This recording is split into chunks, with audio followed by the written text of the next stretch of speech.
It's the end of an era in Montreal. Brendan Gallagher is now a Vancouver Canuck. For Brendan Gallagher, this is making the best out of a bad situation, but he's back home now and he can contribute more towards this version of the Vancouver Canucks than he can in this version of the Montreal Canadiens. Mutually beneficial, but also Montreal did Gallagher a solid here. Retaining half of his contract makes him a more marketable player, but obviously also got this over with Vancouver. In other news, Joshua Roy has been traded to the Utah Mammoth. That's in exchange for 6'3" left shot defenseman Max Zuber. 23 years old, one game in the NHL with Arizona, and that's dating back to 2023. An AHL signing for Joshua Roy, an AHL player, a player that couldn't break out in the NHL despite a couple of campaigns. Maybe he just needs a change of scenery. So a little bit of movement. And at this part of the year, when you see this movement, deals getting done,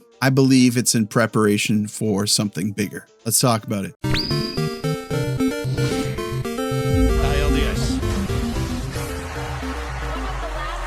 Have you ever looked at a bunch of unrelated moves and thought, hang on a second? Because that's kind of where I'm at right now. And I want to be crystal clear before we get into this. I don't have inside information.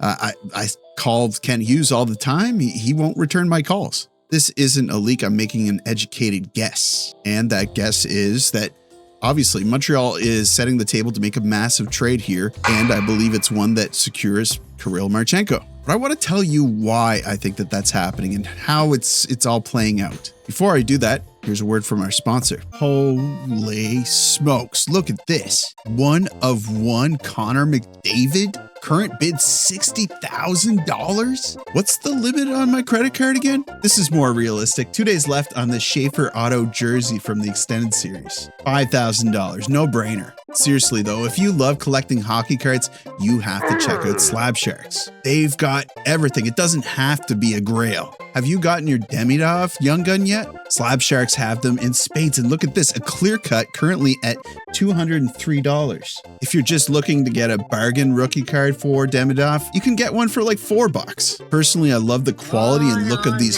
Flair cards, and there's a few on here with 0 bids. So if you want to support the channel, check out Slab Sharks using the link in the description below. Download the app and see what they've got. And if you got a ridiculous card to sell, tell me about it. Thank you as always, Slab Sharks. And as always, it really helps me out if you hit that link in the description. It shows Slab Sharks that my audience is interested in their product. So let's rewind for a second here. Not that long ago, the Marchenko rumors exploded along with, obviously, Werenski. It was all Montreal. Montreal was interested in Marchenko, and it makes sense because we know that they had targeted Nyes around trade deadline. This is obviously an attempt to make the second line more productive and potentially take some of the weight off of that center. Can't find a 2C?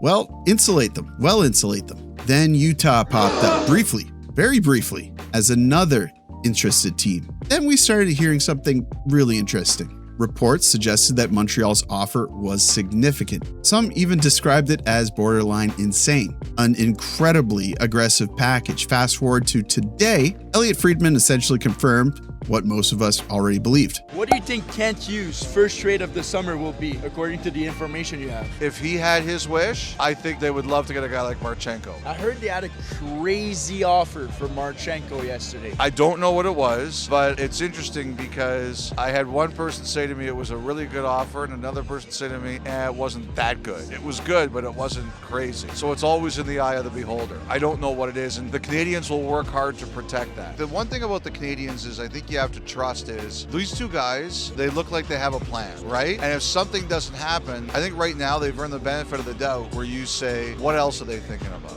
Montreal remains interested in Marchenko. What's interesting, though, is that Friedman said one source told him that the offer was enormous, while the other source pushed back on that characterization. That caught my attention because whenever stories start sounding like that, different people saying different things, especially when it comes to a Montreal trade, at least in the Hughes era. But rumors getting out, getting hot, getting incredibly hot, and then cooling down. Sometimes that isn't because nothing is happening.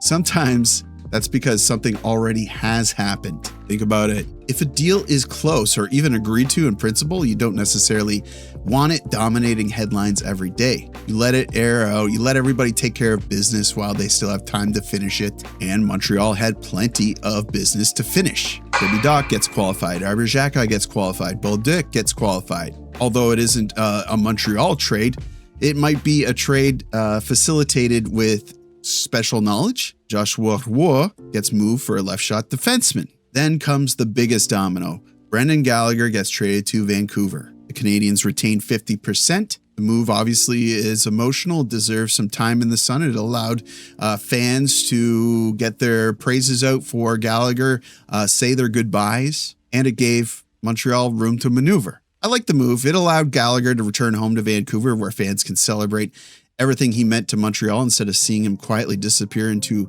another transaction later. Obviously, I feel like Gallagher and management maneuvered this trade. I think Gallagher said it himself. It was like the worst kept secret that of all the teams that he could have went to, Vancouver was the one that he most wanted to. So back on the Joshua Roy piece, looking at Laval, Roy is gone.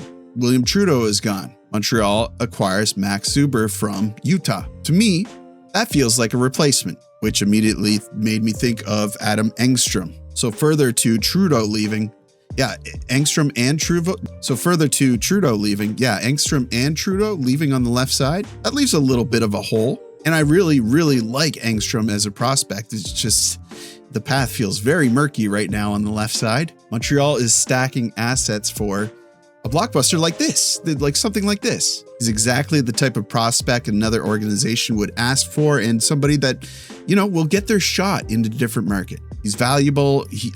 I personally think he's NHL ready. But then this is the interesting part. What does Columbus want? Well, if Werenski goes, that's a huge hole to fill. Maybe you try to stuff Provorov in that slot. Maybe Adam Engstrom comes in to pad that a little bit. They're also allowing Zamula, Smith, Gabranson to all go to free agency. Unless they send him a qualifying offer by tomorrow, but I think they confirmed that Zamula is not coming back. So it couldn't hurt to get some defensemen. So this is where my tinfoil hat comes on. And the roster player that keeps coming back to mind, and I've floated it in the past, is Kaiden Guhle. Before everyone rushes to the comments saying, no, there's no way, hear me out. I'm not saying Montreal wants to lose Guhle. I'm saying he's the best chip that they have towards making this deal done. Circumstances change. A year ago, the expectation was that Guhle would be climbing the depth chart. Instead, he's kind of sliding. Mike Matheson just signed an incredibly team-friendly contract. He's still playing well into like a 25-minute game every other night. Lane Hudson obviously looks like a superstar. He should be playing on his natural side. He's screaming to be playing concretely on his natural side. Jaden Struble, I don't know if he's a desirable defenseman to be moving necessarily. I'm not sure what happens with Jaden Struble, honestly. Xhekaj just got qualified, but does that mean he's sticking around? I'm not sure. But either way, the left side is not missing bodies. And Guhle has been demoted to the third pair. He's too good to be playing a third pair defenseman. Making $5.5 million playing on the third pair? He definitely deserves top 4 minutes. The question is, can Montreal realistically give him those minutes? There's another uncomfortable conversation too, and I always hesitate to bring it up, but availability. I hate using injuries against players because it's rarely something that they can control. But it's still part of the roster construction. Over 4 seasons with Montreal, Kaiden Guhle has missed well over a full season's worth of hockey, around 120 games. That's more than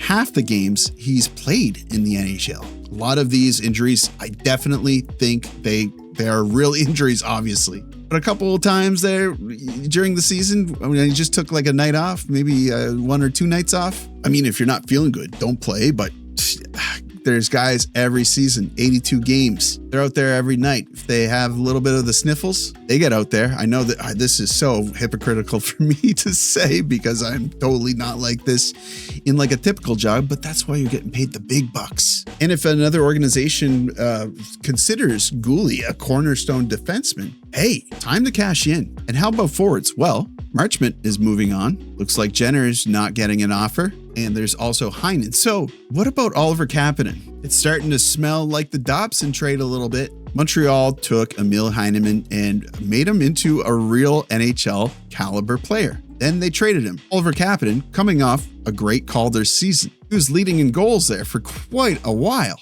We can talk about why that happened, and was it all Oliver Kapanen's strong play that led to that? Well, I think it means a lot for a guy to be at the right place at the right time. I've said that before. But is Oliver Kapanen the 2C you want to go with?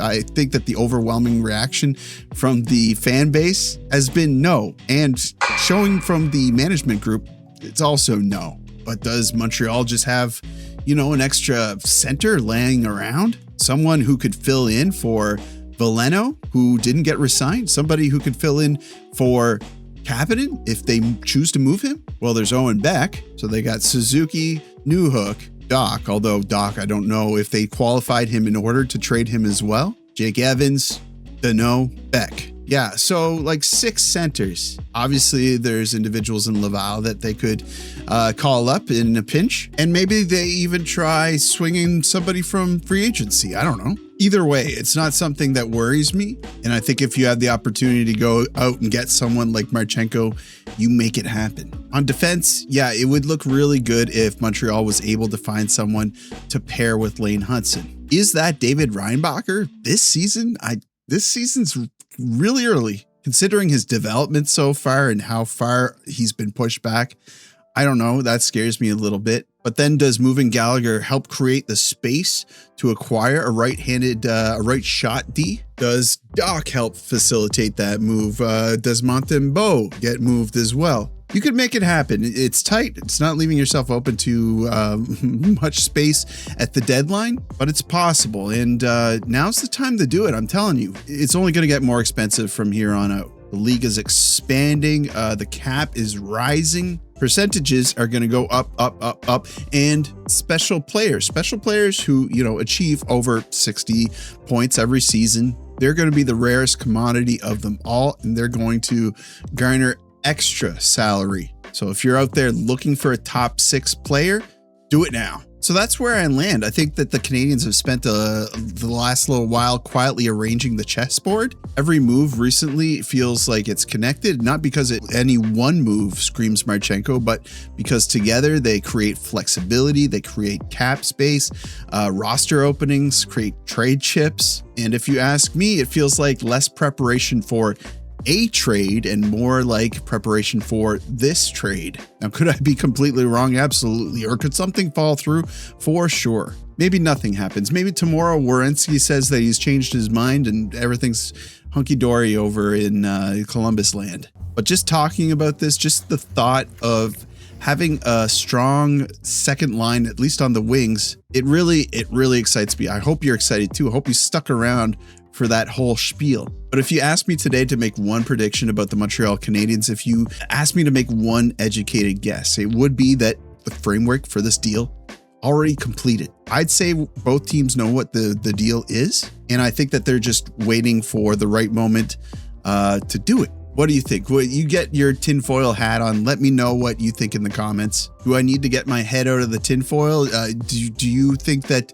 you might see some of the same breadcrumbs that I'm seeing? Do you feel like Hansel and Gretel are getting baited to Don Waddell's candy house in Columbus land for a Marchenko treat? Are they going to kick Waddell into the fire and escape with a tasty second line winger? Have I completely went way too far into this analogy already, but I could keep going and make it even more awkward? Let me know in the comments. That's going to do it for this episode. I'm going to hit the sack after I finish editing this video, of course. Hope you're having a good week.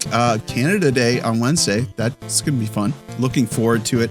Hope you're all doing well. And you know what to do. Like the video. It helps me out with search results or something like that. Subscribe if you're not already subscribed. I'd love to have you. And as always, I will see you down in the comments.